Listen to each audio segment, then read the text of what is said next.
Good morning, everyone. So we are ready to start. Welcome. My name is Marilyn Fiaschi. I am the Managing Director of Science Business, a news and communications company specialized in EU research and innovation policy. We also run a network that brings together leading research universities, companies, and government organizations. 65 members that care about R&I policy and investment in innovation. If you're not yet a member, and you are wondering what it's all about, you have a flyer in your nice black and orange bags that you received at the registration desk. So again, welcome to all of you, those in the room in Brussels.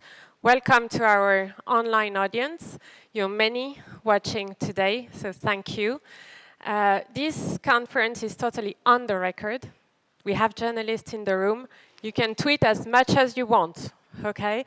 So you can follow us. You can follow the live tweeting, looking at the handle CBUS. I don't know if we can show it on the screen, but we have two hashtags that you can use, hashtag Horizon EU and hashtag Horizon SB, Horizon EU. I'd also like to thank the sponsors that make this conference possible. We have many of them, so we're extremely grateful, and namely COSIR, Accenture, the Time Machine Project, Sanofi, Elsevier, InnoEnergy, Business Finland, and Innovation Norway. Again, thank you very much for your support. Well, we live in exciting times. A new parliament took office just recently. A new commission is about to be announced really, really soon, today. The EU is about, well, it's moving towards adopting its biggest research and innovation framework program ever. Fingers crossed. I won't speak about the chaos across the channel. We'll have an entire day to speak about it if we want. But for sure, EU political developments promise to be pretty intense in the coming months. So today's conference is about the past and the future of research and innovation in Europe. We will do some kind of progress report, look at where we are today. We will also look ahead, and in fact, throughout the day, with these various sessions that we have, we will suggest priorities and address recommendations for those shaping the future of research and innovation in Europe.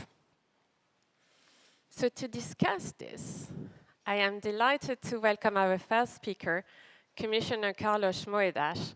You are EU Commissioner for Research, Science and Innovation, and we're very grateful to have you here today. Please, Commissioner. You can sit here. Here? Okay, very good. Thank you for joining us. Very happy to have you here.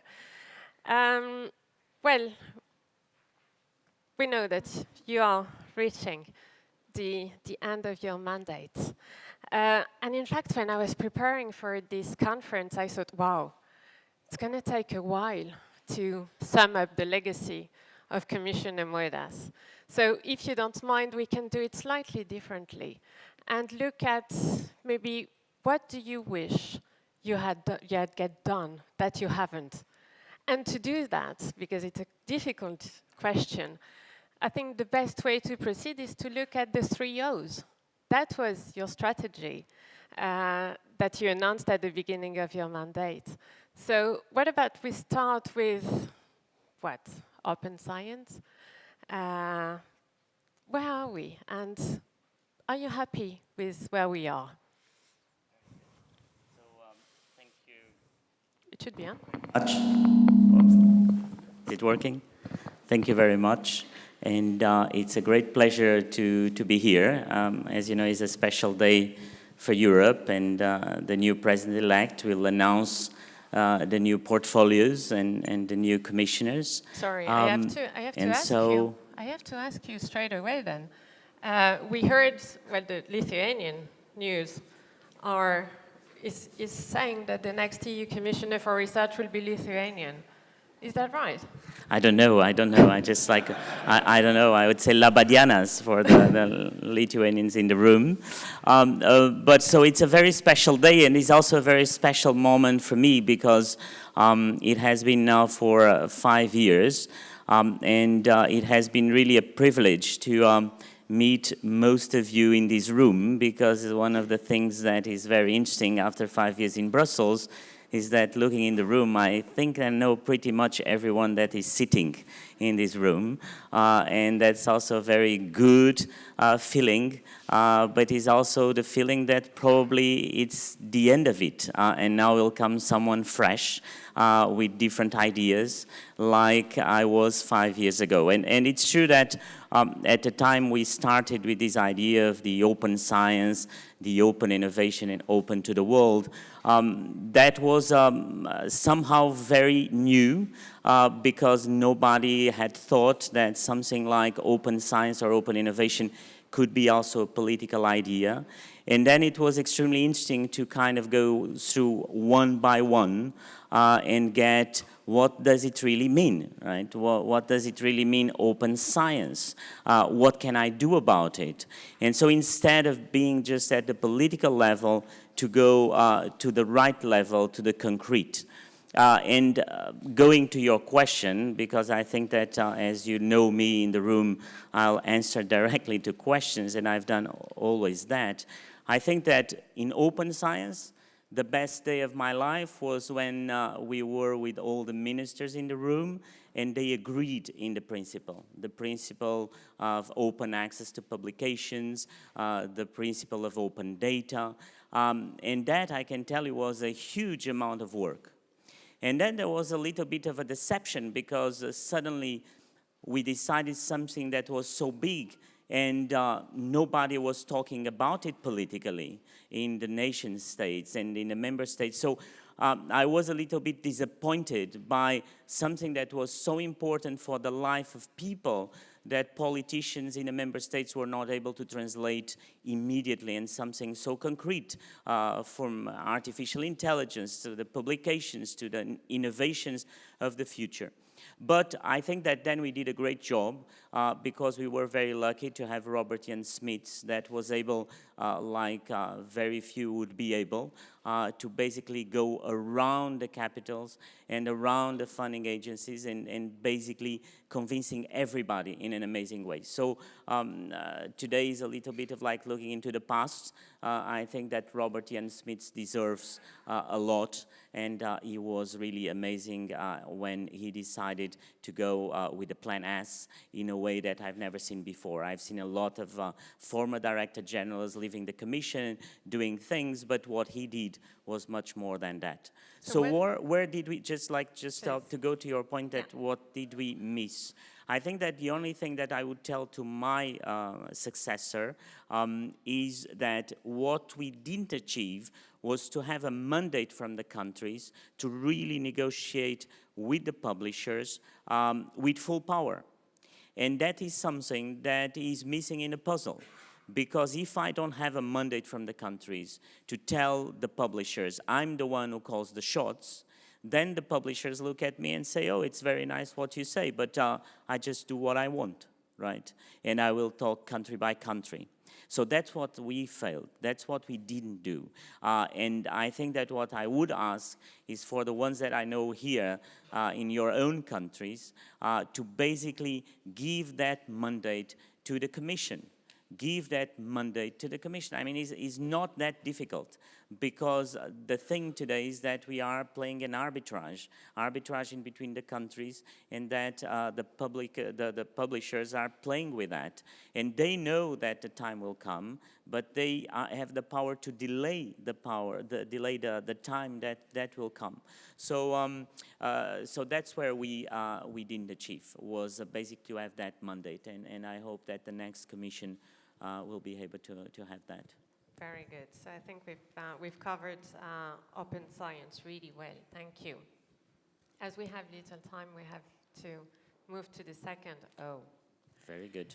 That is actually probably where the Commission has made most progress. The European Innovation Council is probably the biggest novelty of the Commission under your mandate. So what do you think is needed now to really take it off the ground? I think that if there's a couple of things that I'm quite proud of the achievement, but it was not my achievement, it was a collective achievement. Because I think that you cannot get anything done as a European Commissioner alone. And the European Innovation Council was really a collective achievement because suddenly you had Chancellor Merkel, and you had President Macron, and you had people that never talked before about innovation, talking about innovation and specifically about disruptive innovation.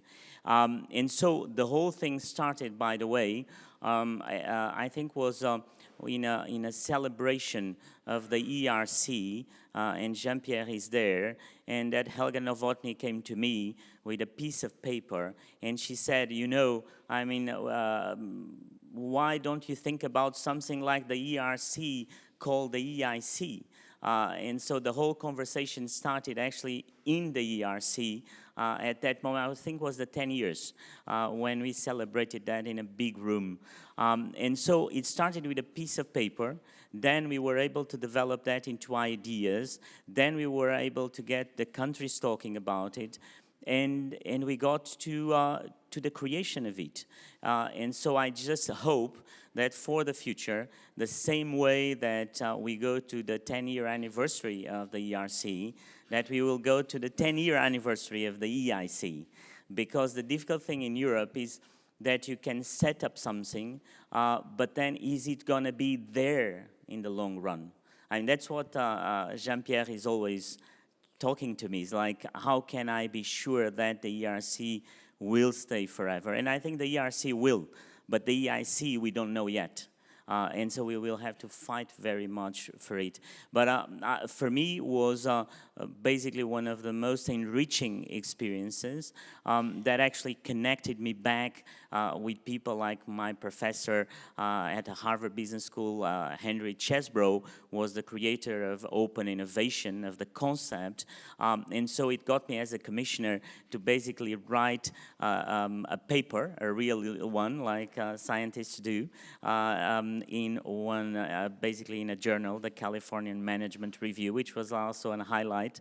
I think there's very few commissioners publishing with researchers, so I was very happy with that. And I think that more apart from the joke, I think that the EIC can be really the thing or the big difference. And when I looked at the EIC, and I'm looking here at Yaffa from Israel, I mean, the inspiration came also from outside, from countries like Israel, in seeing how can you do something where will give the freedom to innovators.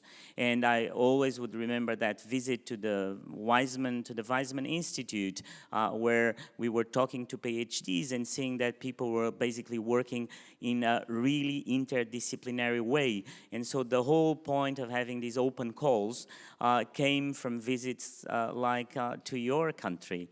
And so the EIC is the inspiration of countries like Israel, the United States with DARPA, but the EIC is different. It's the European way, but is inspired by so many of my experiences during these 5 years. But then I have a question. Is the Commission ready to act as an investor? That is a very good question, because what you're asking me is is the structure, the technical structure of the Commission ready for it? Yeah. And I would say yes. I would say yes because it was 5 years of basically trying to educate and to teach people on really a one-to-one basis. And I think there's really one person that is sitting here in front of me and is an amazing public servant, Keith Sequeira. He's from my team, and he's been one of the crucial persons that he's been kind of the teacher. The guy who is like teaching people with people, great people like Jean-David Malo in the team, and of course Jean-Éric Paquet would come. But I think that that is exactly that. I'm nothing. I don't count for much because if they don't do it, if they don't change the way they take risks, the way that they are able to transform themselves as an organization, then nothing will happen. So your question is very important because is the structure ready? I've done everything I could. I think there's a lot of people in the structure that are willing to do it. They are willing to learn. Then we have the EIB, and my friend is there from the EIB, which has been a crucial part. And so it is like a common project, and I'm super happy with that. Then a related question that will lead me to the third. How open should the EIC be? Should it be for EU companies only? EU startups? What about if an Israeli startup comes to the EIC and asks for funding? How's that going to work? Look, it's really probably me. I don't know if everything in the European Commission and everyone in the European Commission thinks like me. I have a lot of trouble with the ideas that this is just for us or this is just for the member states, because I want the best ideas to come to Europe. So if there's a great entrepreneur in Israel, a great entrepreneur in Canada that wants to come, I think that my heart is open, but not in a naive way, which I think that is really the difficult part, is that how Europe, with so many of these instruments, can be open but not naive.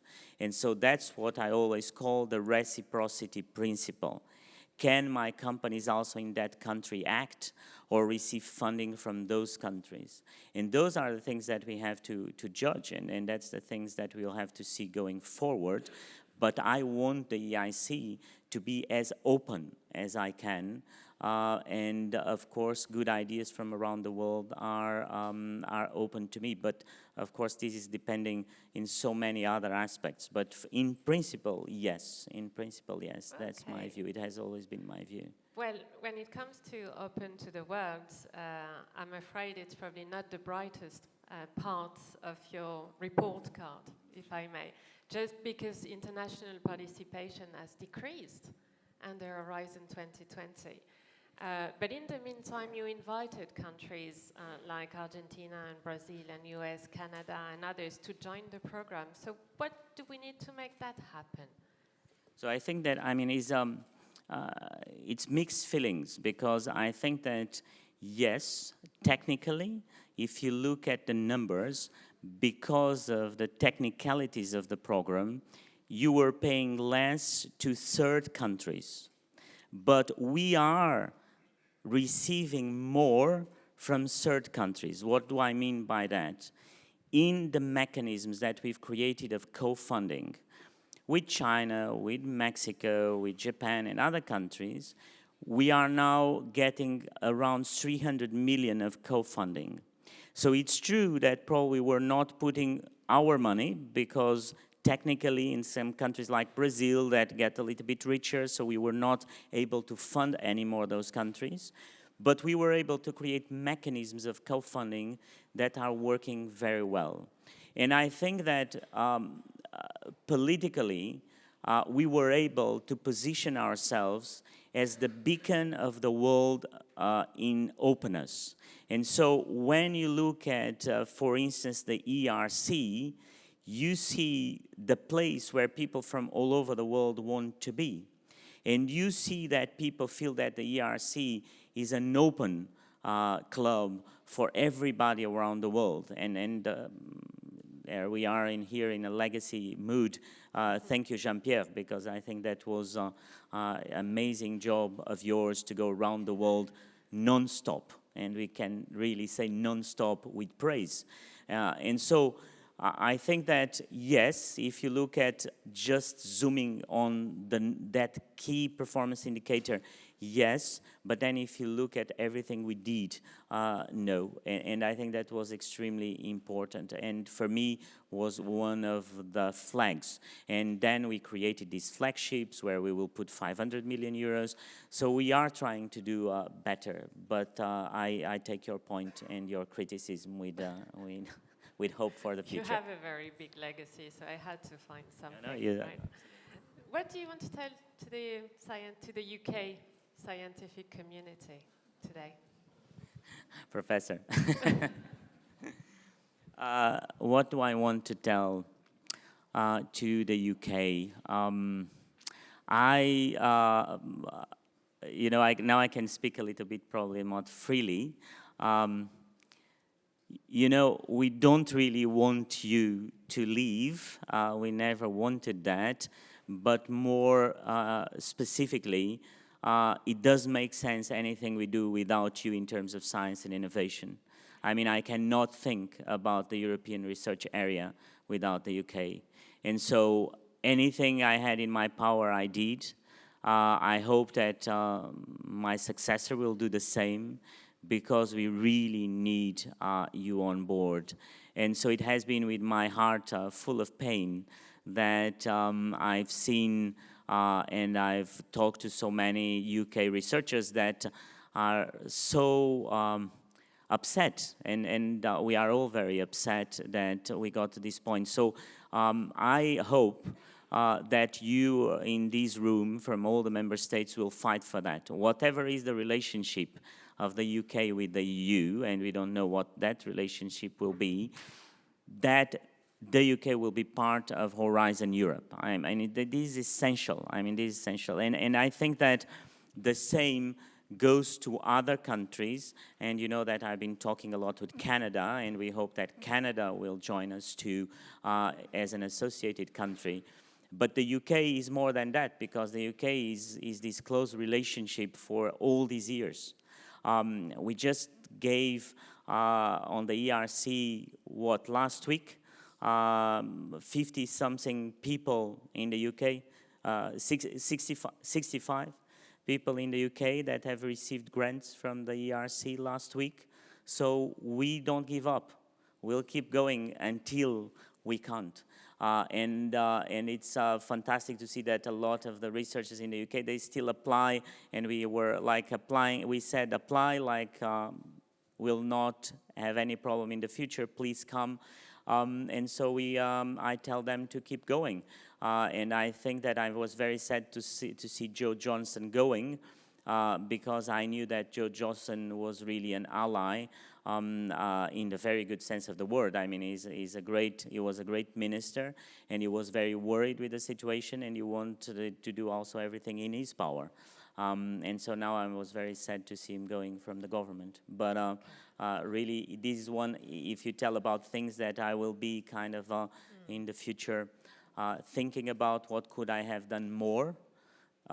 This is one of those, the UK. What could I have done more? And I don't know. Okay, I'm conscious of time, so I would just have one final question. What are your own plans for after October 31st? Frankly, I've had a couple of job proposals of people that come to me. But there's one thing I know. My next part of my life will not be about the job or a job, but will be about defending Europe, talking about Europe and the need to protect what we have. I'm extremely, when I think about this young generation, I'm worried that we're not talking enough with them. So I will definitely spend a part of my time talking to young people, talking about science and innovation. Look, let me just one point that I was just talking with Keith on the car. You know, I've seen all these news in the FT, in the bubble about the next commissioners, and nobody was talking about the new Science and Innovation Commissioner, right? Nobody was talking, I mean, people were talking about the portfolios of trade and regional funds and ECFIN and whatever, and then there was no word. And so I felt hurt myself because I fought so much during these 5 years to put us on the map, to talk about it, to fight for it. And then it seems that, I mean, I would have loved to see 10 countries discussing and say, I want that portfolio. I want the science and innovation portfolio. And frankly, I didn't see it. I didn't see it. And I think that shows that we have a long way to go, and that I was just a little drop in the ocean of trying to make it, to push for it. So that means that you have to wake up and smell the coffee and keep fighting, because it's not yet ingrained in the political scene of Europe, the importance of science and innovation. Because if it were, we would have heard those discussions. We would have heard countries like, the big ones, instead of talking just of the same portfolios, talking about who's going to take charge of science and innovation. And that personally hurt me, because I thought that we had changed that much more than we really did. So the fight is there for all of you that will stay in Brussels. Of course, I'm a bit nostalgic of also leaving Brussels. I think this is one of the best places in the world to mingle with different people. And I always loved that. I mean, when I was very young in Portugal, I come from a very small town, and I would see the airplanes going, and I would like dream, one day I'll be in an airplane, I will really travel, right? And and it's absolutely what I feel in Brussels, that I don't even have to travel. I mean, I go and I talk to people from all over Europe and all over the world, because this is really the center of Europe. So enjoy that. Of course, Richard, we met really at the beginning. Science, business was always there with the fight of communication, which is the big fight, how to communicate all these. And so I wish you also all the best. You are really someone that given a big part of your life to this cause. And as you see, the battle is still going on, so we should keep going. We still have a long time ahead of us. So thank you very much to all of you. And now I will thank you, Marilyn, too. Thank you. And then I will listen. Now I'm going to sit there and listen to my friends, because I'll have a little bit of time. Commissioner Moedas, we really want to thank you a lot.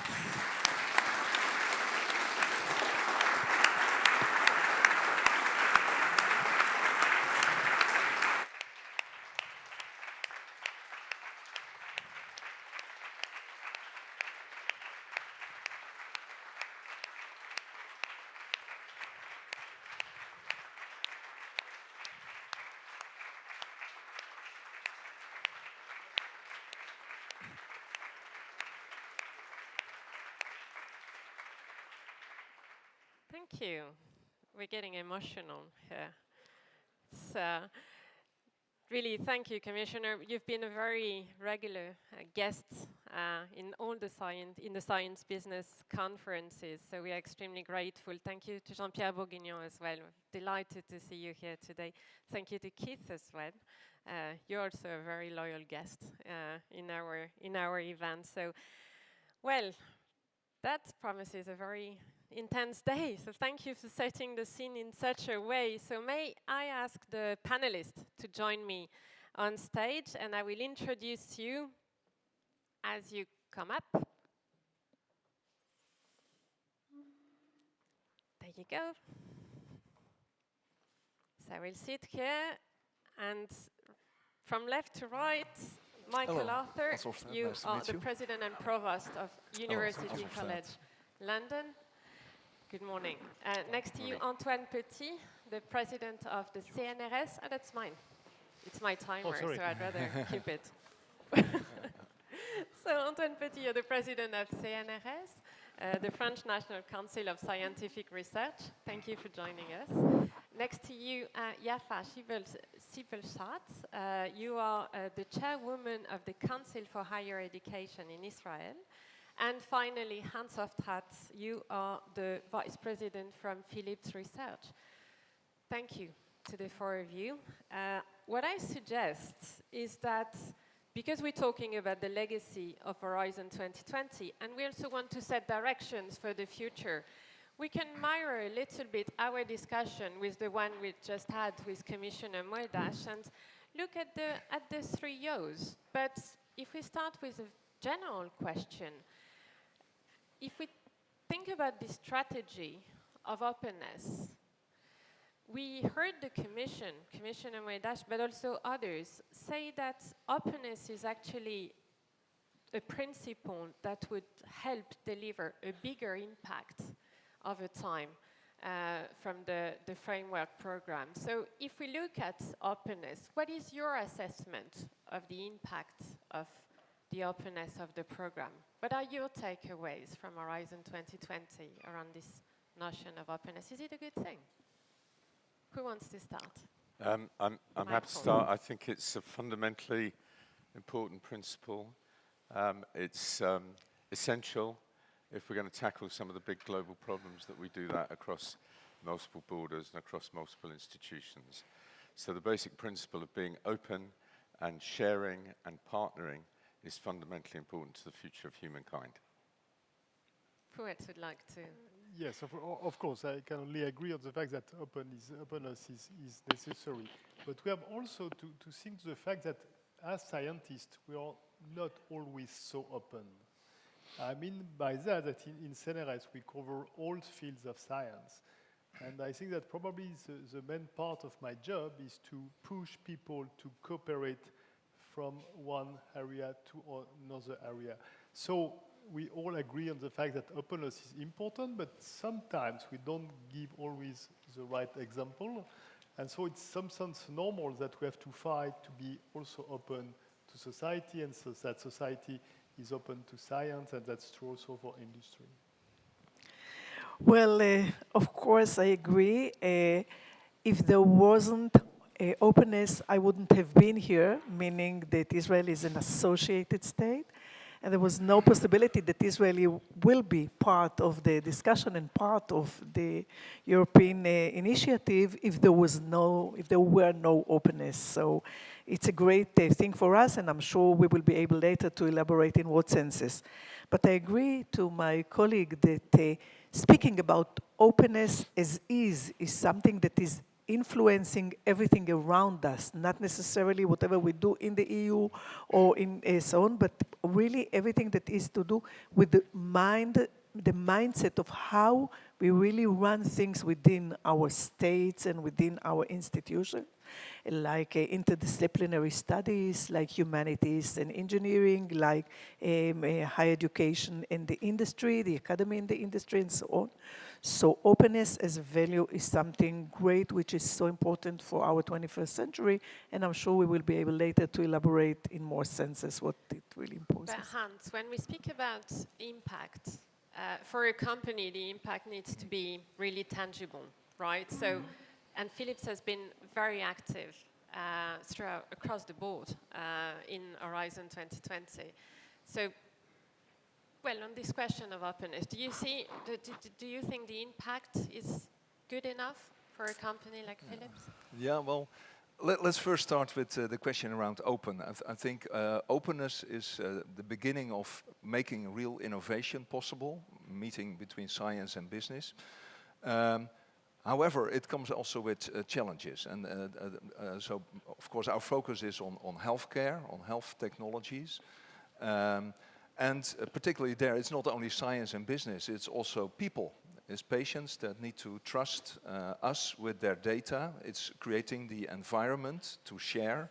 So it's not only open science, it's also particularly open data, open, I would say, sharing information and data amongst all of us. And there I think we're making steps, but we are not there yet. And from a perspective of where we are with outcomes, I think coming back to Mr. Moedas' referral to basically the member states giving trust to Europe, to the European Commission, to create this environment where we share information and data openly.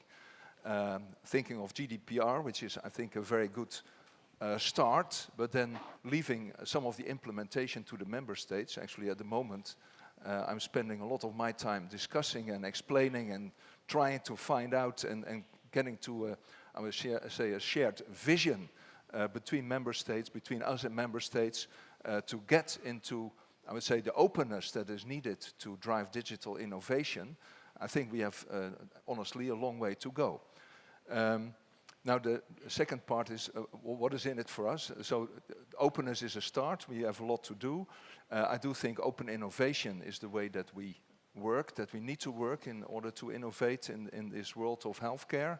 And there, I think Horizon 2020 really helps us to work together with many parties. Let me give one example, Big Metalytics, a project where we work with 35 partners coming from different industries, including from Israel, by the way. From people providing the care, research institutes, patient organizations, insurers, really to create the future of digital healthcare. I think without the Horizon 2020 program, that would not be possible. But when we speak about open innovation, we need to speak about the participation of the industry in the program. Yep. And the reality is that participation of the big industry is stagnating. Yeah. So what do you think is needed to go to the next level and to have more companies involved in the program? Michael, or I can also speak to start, that, but and then sorry we'll get to the to others. take No, too much airtime. You're the industry on the panel, so okay. You have the No, priority. so that is a concern that we see that the participation of industry is actually going down in the program right now. When we started in 1984, Philips was one of the initiators of the initiative at that time with ESPRI and FP1, 12 companies. Of course, everything was, I would say, very much driven by industry. In the meantime, of course, participation of industry is lower. But I do think to really have the impact, and of course looking at healthcare, really to make solutions available to us, to the European citizen, we also need to have companies that are able to do so. And I think there I would make a plea to increase the participation of industry, also of large industries. Sometimes there's a discussion about the speed that we can develop in bringing products to market, but I also think that big industry provides a platform where young companies and small and medium enterprises can build upon to bring things to the market. Actually, Israel, there is again a good example where we participate in an incubator supported by the chief scientist, where actually big industry, in this case Philips and Teva, are working with a lot of small startups and really accelerate their path to success. And that, I think, is a good example where we can learn from. Yeah, I think this is really working in Israel. Just wanted to say that in a certain way, I believe that the program had a very huge success, at least in Israel, in the academia. I mean, the ERCs are extremely, I think we're the first country in Europe really to win ERCs, and it's very big. But we didn't succeed as of today to do the consortia between the industry and the academia. And I think that this is something that in the next program we have to work on it very hard. Because, for example, the ERC in Israel was very successful because of wonderful, excellent work of the universities vis-a-vis the researchers, explaining to them what it is, explaining to them the benefits they will have in having a foot in Europe, joining Europe and so on, and having professional people really tell them and really explain to them how to do it. I think that if we do something similar regarding the industry, within our bodies that do innovative authority, and within the academia, and pushing very hard for consortia. It will be consortia between the industry and the academia, but also consortia between the Israeli bodies and the European bodies, and I think this is the story for the next project. It's extremely important, and I think Israel can be a country that can push it very much forward. So is it your recommendation for the next program to have to put industry as one of the focal points? Right. Gentlemen, do you want to come in? Why is it important to have the industry on board, and what can we do to have more companies involved? Well, I think it's very important. I think it's very important persuading politicians to put more cash in into the budget if they think there's going to be a greater output. So it's fundamentally important. A couple of practical suggestions. At UCL, one of the reasons we're so successful with European research funding is that we have a very specialist team who are very good at helping academics put their applications together. So maybe we could help those medium-sized industries that can't afford that infrastructure themselves to make applications. And I guess the other practical suggestion is make the application process industry-friendly. And you know, we all know that it's a little bit of an art form putting together a European Research Council application or to the rest of the program. So that's one thing. Another practical thing, which I'm kind of surprised that the Commissioner didn't mention, is the mission-driven approach, which is being suggested, which I am highly supportive of. We happen to have Mariana Matsukatu as one of our academics, and Mariana has been helping Carlos and the British government as well about innovation. And I do think if there's a mission-driven approach, it will act as a focus and attract industry. Antoine. I think that we mentioned several times already the success of the ERC, and I would like to really emphasize on that. But what made also the success of the ERC, from my point of view, is that in some sense the ERC listened to the researchers. We really work very hard to know what do researchers need. And that's, from my point of view, one of the reasons of the success of the ERC. And I think for industry, we should be probably more we should pay more attention to what really needs the industry, and probably what needs the big companies is not the same that what needs the SMEs, and it's not the same that what needs startups. And so probably the success, if we want to have more companies in the European framework, we should probably spend a bit more time to what do they need, what do they expect, what type of collaborations with academy they want to be funded. And I think probably it's one key point, and perhaps also even if the EU made a lot of progress, probably sometimes it has to be more reactive and less bureaucratic and less technocracy. I was asking Commissioner Moedas whether the Commission was ready to act as an investor earlier. So what do you think when it comes to the European Innovation Council? We keep taking the European Research Council as an example. What do you think we need to make the EIC an example? And in 10 years, or in 5 years is probably too short, but in 10 years, what do we need to do to make sure that that 10 years from now we will say, yeah, the EIC is actually an example for the world. We're now looking at Israel and the US as examples. What do we need to make Europe an example of a place where startups grow? Well, yes, I can start there. Well, CNRS supported the creation of EIC, clearly. Nevertheless, I think there is some danger to compare it with ERC. Because I think that what made the success of ERC, the recipes who made the success of ERC, cannot be applied to EIC. That innovation is in some sense much more complicated than science. If you take a very smart scientist with a good project, you can give him or her money, you will have no risk. For innovation, we all know that to have a good idea is necessary, but it's not sufficient. We need to have a product, we need to have consumers. So that's much more complicated. So I think that what will make the success of EIC, if EIC helps us, it's true for France clearly, but I think it's also true for a lot of countries of Europe, to change the mentalities concerning failures. And I think that we can learn a lot from Israel, where you have an history and a policy of creation of startups and to develop startups where I think that you, on that point, you're much performant than we are. So for me, it's really a key point for ERC. So it has to be a success, clearly, but pay attention to not think that we will take the recipes of ERC and to apply it to EIC, that it will be a failure. So probably the main point for ERC is to accept failures. It means that you can fund a project for 1 year and then to stop it, and not to have a project of startup which in fact remain start but never up.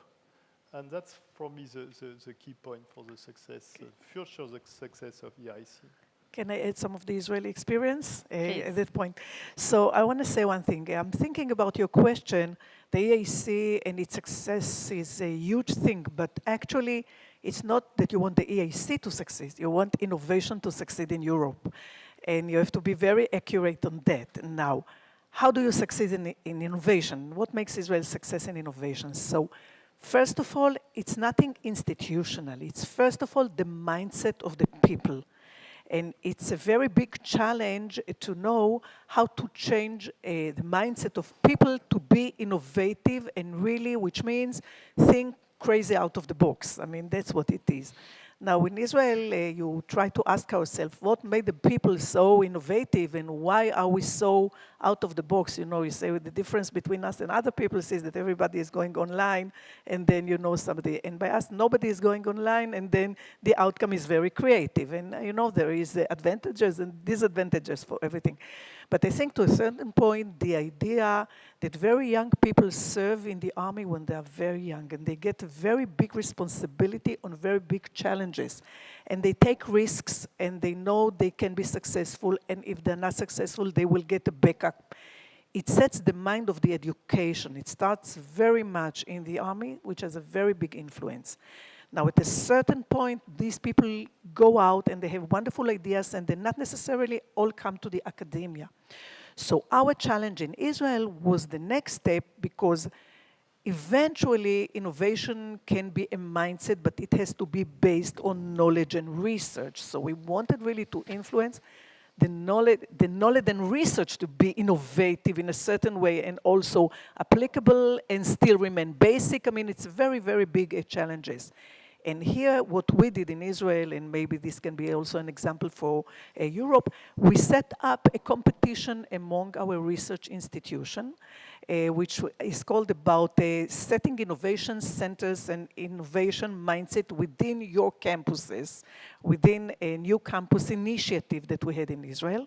And it was amazing to see how all presidents of universities, one of them is here present with us in this room, took upon himself the idea, understanding that this is the next step for their campuses. I mean, really speaking with all this innovation and bringing it into research. And it was a great thing, and we had like winners, but it's not only the winners, the whole system Was moved. there some funding attached to that? There was a big funding, I mean, What in kind of Israeli funding? terms. What kind of funding? Funding, yeah. The amount, there was a competition with I would say, a few million euros to the winners, which is good money in Israel. I mean, we're a small country. I mean, we're doing very big noise, but we know it's not huge billions. Our budget is not huge billions. And there was a considerable amount of money really for the challenge, and it moved the whole system. It was an amazing, for a whole year, everybody was working, and there was like industrial conspiracy between one to the other, who is doing what, but it moved everybody to rethink what they're doing. And this is extremely important, because you can't just stay on the mindset and the spirit and the character. You must have the very big knowledge also adjusted and also bring it to the game. So we did this, and I think this was a very big success. So going back to the EIC, I would say that you have to think about how you change the mindset, how you change the institutions, and how you use the benefits that Europe has that probably Israel doesn't have to do it your way. But we are there ready to be your partners and share with you everything that we know. All right, and we'll go to... Can I maybe Yeah, sure. make one comment? I agree with everything that was said, but and I'm looking, of course, at the market of healthcare in particular. And I think innovation is a matter of mindset of young people, inventors, co-creating, if you like. But it's also a matter of bringing these things into practice, into the hospital, into the homes of the patient. Innovation is only innovation when it is tangible, when people want to have it, want to pay for it, want to use it, and when it contributes to better outcomes. And that means that in order to innovate in the domain of healthcare, it's not just about the innovation and the bright ideas, but it's also to create a mindset for people to adopt these ideas and to create the boundary conditions to bring these really into practice and innovate also there. And that is also about education. It's about rules and regulations. It's, sorry to say it again, about the GDPR, basically sharing data across and confidence. So apart from having an EIC to drive innovation, I think we also have to think about how to bring it within Europe to us, to European citizens. Thank you. We spoke about a change of, a mind shift and also practitioners. So we heard, when it comes to open science, we heard that there was some good political progress with Plan S. You are practitioners of open science. So the politics are one thing, but what about on the field? Is the progress good enough? Of course not.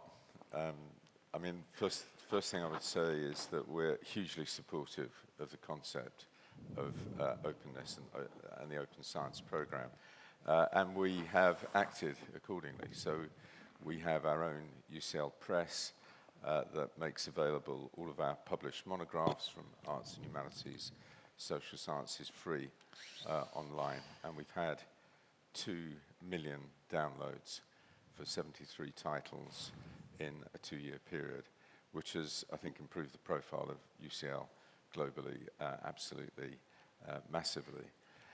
So we're keen. I think the difficulty is in the implementation and the timing, and we're rather pleased to see Plan S just take a little pause and time to reflect and think about how to do this properly, because at the moment, the major problem is who pays and does it cost more to do this. And certainly the 100% read and publish deals that are available are more expensive than the journal subscriptions.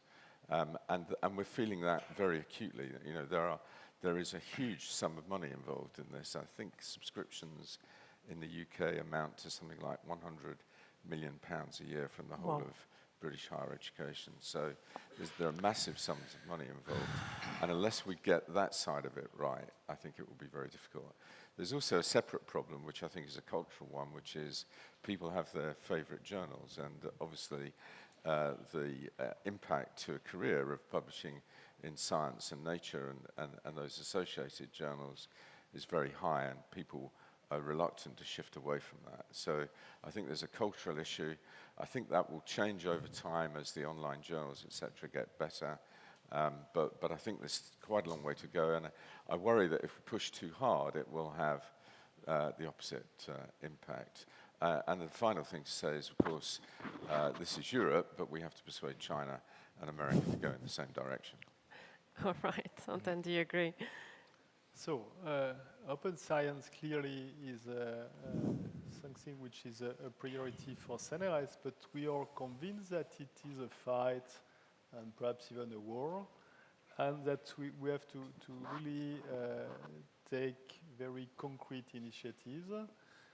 And the first one that we took, for example, of CNRS, that we evaluate our researchers every year, and from next year, then we'll say that all the publications that will be taken into account will have to be in an open archive. And that's not easy in some scientific communities, but it's really a sign. And the second point that I would like to mention is the fact that the scientific communities are really responsible. As you said, people want to publish, of course, in Nature or in Science. But in fact, the problem is that nobody cares anymore of the contents of the papers. You say, oh, I have a paper in Nature, okay, and so what? What is the content of this paper? And sometimes, even with specialists, people say, oh, we just count the number of publications. As president of CNRS, I'm able to count in any area the number of publications, if this number is not too huge. But of course, what I expect from specialists is to say what are the contents of the papers. The contribution of these scientists, is it outstanding or just normal, and so on. So from my point of view, the scientific communities are really responsible of what will happen. And I really think that we have to push to the creation of new journals, in open journals, and we have to make things that the best scientists will have to publish in these new journals. Because if you just ask to the young scientists, you should publish in these new journals, it's easy for them to say, okay, you old guys, you publish in Nature and Science, and now you ask us young scientists to publish in these new journals. It cannot work. So I really think that the responsibilities of the scientific communities is huge, but the responsibilities of people in charge of university and research institution is also as huge, because we have to really push in the right direction. Yeah, what can you do to educate scientists towards open science? What can you do to educate them, to raise awareness and get them to shift? Really, first of all, I think we have to create new journals in open, fully open, and with the best scientific boards of referees. And we have to push the direction that any research paid by public money should be public, because it belongs to the common goods, and it's something that we cannot do it clearly at the level of one country, and for France, but we have really to do it as European level, and it will not be so easy, because if you discuss with your colleagues from Asia, for instance, their relations to open science is not the same as the one that we can have, so we have to, from my point of view, once again, Europe has to be in some sense to give the example in that area. Do you think the European Open Science Cloud is going in the right direction for that? Yes, but much too slow. Okay, but do we need to speed it up? Companies, maybe? I think that I think that for me, the main point is that the scientific communities have to understand that we have to stop this scheme actual. Well, we do research, we evaluate research. In some sense, we even do the publishing work, and after that we have to pay to read that. That's stupid, that's nonsense. It costs a lot. It costs much to... Open science is not free, clearly. But I think that we can decrease the cost by a factor of 5 or 10. And I know, as I said at the beginning, it's a fight and probably even a war against some actors that we all know. But it's a crucial war if we want to have open science and science open to the world community. Otherwise, rich countries will pay to have to publish in good journals, and less rich countries will not be able even to read these papers. So it's really, for me, a world question on which Europe should take the leadership. Commissioner Moedas, since you're still here, and we're very happy about it, if you want to react, feel free, okay? No? Okay, good. Okay. All right. Hans, can I ask you, and then I'll come to you, Yaffa, but why is open science relevant for the industry as well? So I think that open science is not only relevant for the industry, it's relevant for all of us. And coming back, for instance, to the topic of digital healthcare, it is not only the open science, but it's also the need to have the underlying data, access to the underlying data, what we call FAIR, findable, accessible, interoperable, and reusable. And would like to add to that secure and trusted. in order to really be able to use it.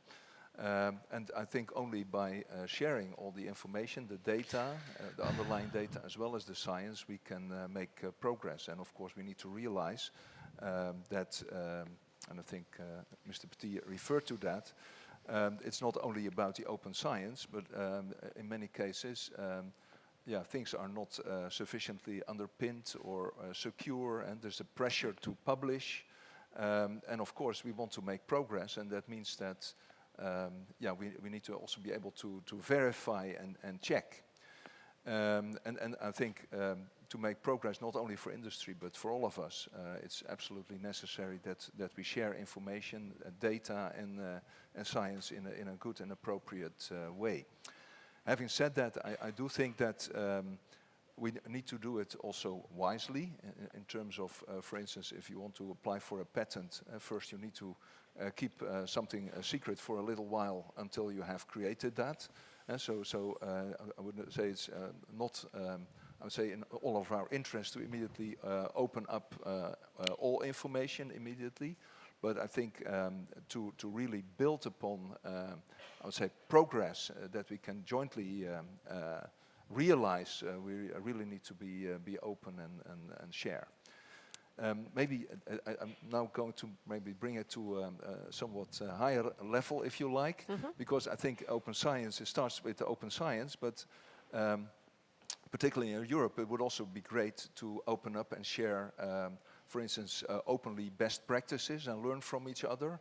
So I think it starts with science, but there's so much more that we can do together if we are willing to open up and create the platforms in order to do that. Which is also what we are trying to do, for instance, with the Scientific Panel for Health, where we basically also across the scientific community are sharing information between industry, between academia, and also with patient organizations, for instance, because only then we can make progress. Very good.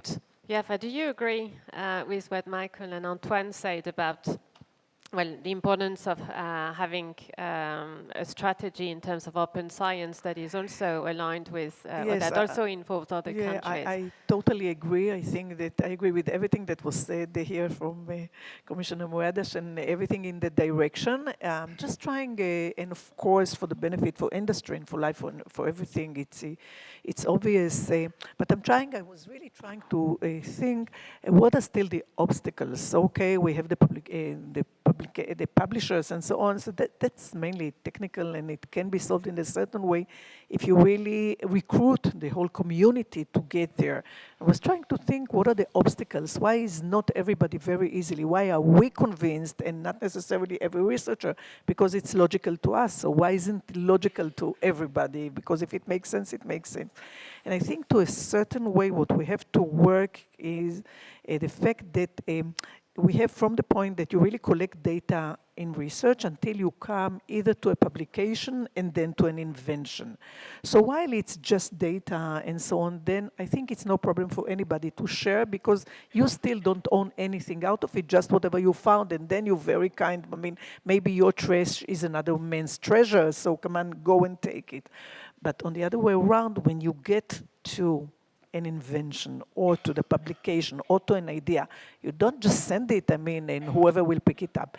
So I don't know, and I think the system doesn't know as of now, what are the best ways really to protect the inventor regarding his academic benefits or his invention and financial benefits. And I think that if we really devote the next phase of Horizon to think together with all the states, how do we really overcome these obstacles, then I think that the publishers, this way or the other, are really secondary as a problem to this bigger problem. And if we do it, I think we can really push for all the good reasons that were mentioned here.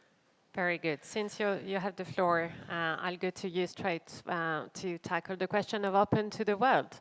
Well, the international dimension of Horizon Europe, we touched upon it with the Commissioner earlier. It is a fact that the Brexit mess is putting a halt to all the negotiations of the other association agreements. Israel has been an historical partner of the EU. what is your wish? How much do you want Israel to be part of Horizon Europe? You're doing really well with of the course. ERC, for instance, Of but what course. else? Okay, so I mean, as Commissioner Moedas was, I understand that we're getting to our last comments in a certain way because this is the vision. So I want to get a little bit emotional too. And I want really to say that I want all the European states and people and delegates sitting here to hear and know how beneficial to our success as a country was our contacts with Europe. Through all this initiative of Horizon, Europe became a target within Israeli academia in industry, which it was not before. And if it is part of really everything that is happening here, it's a huge benefit for us, I must say it honestly. And I know that at that stage, Europe is looking what's there for us. So because of you, and also because of you, we did very well. So since we did very well because of you, we can now get all the wellness that we have also back to you. So my dream and my wish is that everything that we had will be able to continue on the best manner with all the complexities that we really do understand. We understand the politics of the world. We understand the over-globalization. We do understand everything. We are in Asia, we're not part of Europe, we're in the Middle East, we're not part of Europe, but we're very close to you. And your openness really gave us so much, and we really want to go on sharing our success with you. So that's my dream, my wish. And then there's some details to be concluded, but we'll overcome. Very good.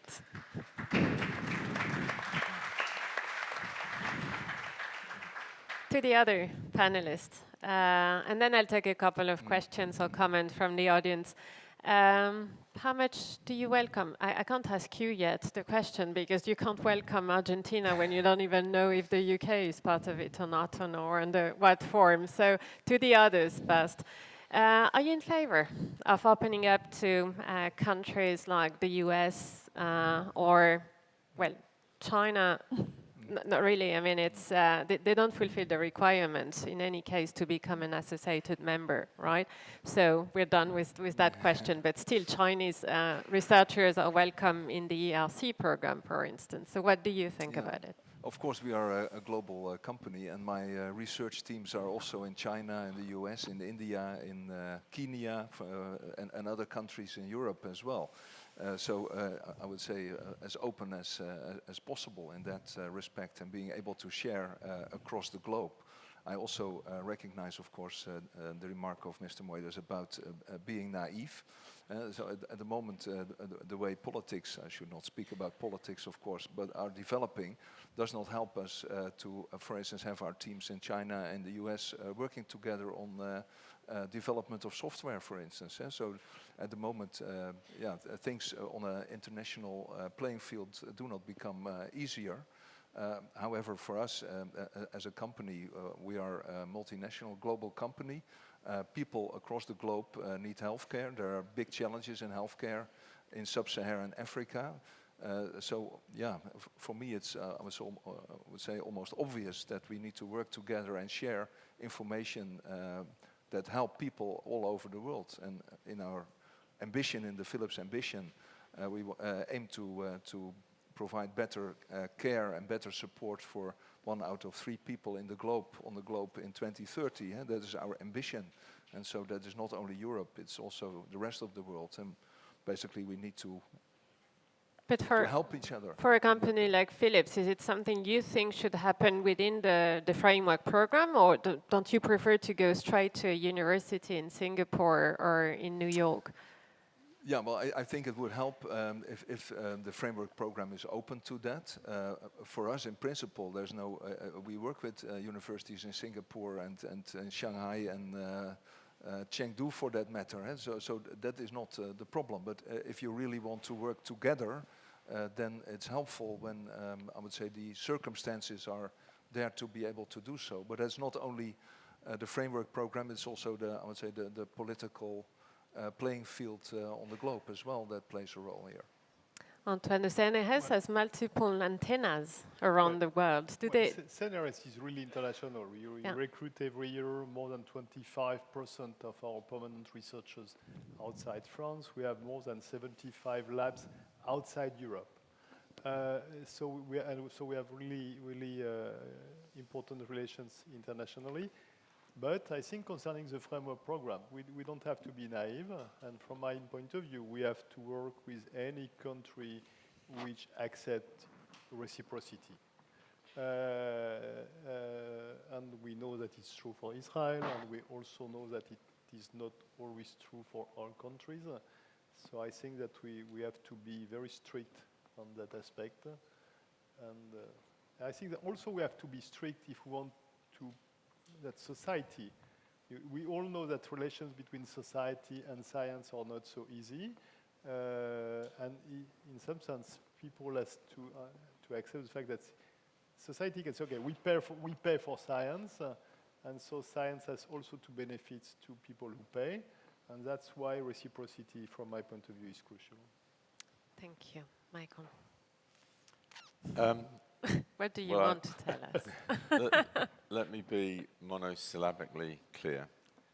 British higher education, British science, the Royal Society, the British Academy, all of the academies want a continued association with European science. We think that's great for British science, but we also think it's essential for the future of European science. And we found a huge amount of support for that position with European scientists, with European rectors. We've had massive support around Europe from the major research organizations, Max Planck, etc., CNRS. So a huge thank you from us to all of our international colleagues for that support. We also have found intense support, as you heard earlier, from the Commissioner at the Commission for continued British involvement in European science. And the only problem really is that the politics of the situation has just got in the way of common sense about science. So I am an optimist that politics will eventually find some sort of solution. Hopefully our country will remain intact at the end of it. And then we can get back to doing business. So if we end up being a hard Brexit in a third country, we would like an association agreement. And we completely understand that we have to pay our way. British ministers will start talking about value for money and that sort of thing. But we will find a way through because everyone wants it, and it's great for European and British science. So the difficulty that I see is timing. So I've got a university full of young researchers, 6,000 of them, and 1/3 of them are Europeans. And a big crashing full stop is going to come because of the timing of Horizon Europe and because of the timing to negotiate articulation agreements. That's a human scientific disaster. Those young people deserve better.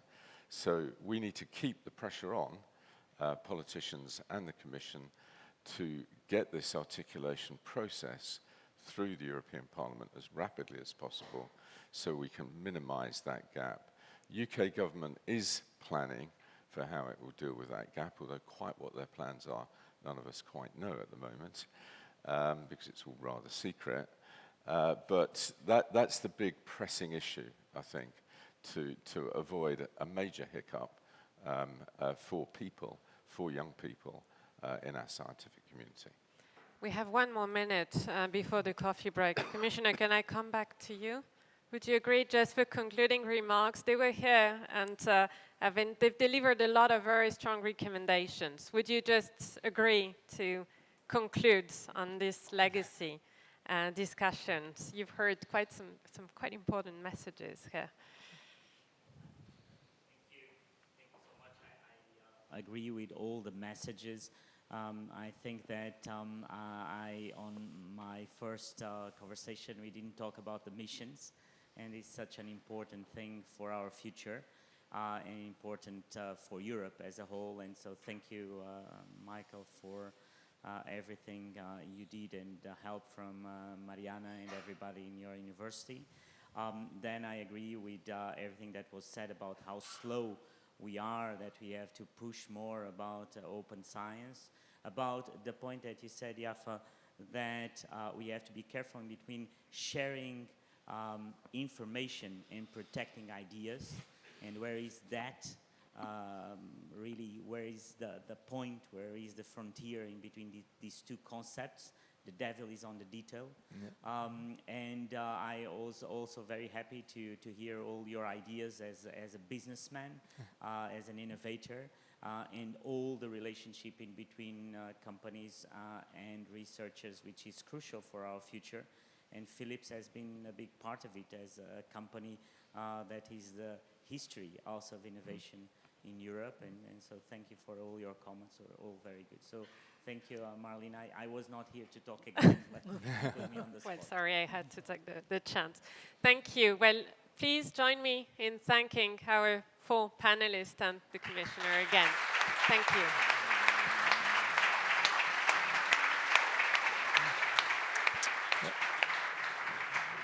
I think we have a coffee. Coffee is served upstairs, up the stairs on the left side. We should be back at 10:45, please. 10:40. Nice to meet you. Yeah, nice to meet you. Welcome.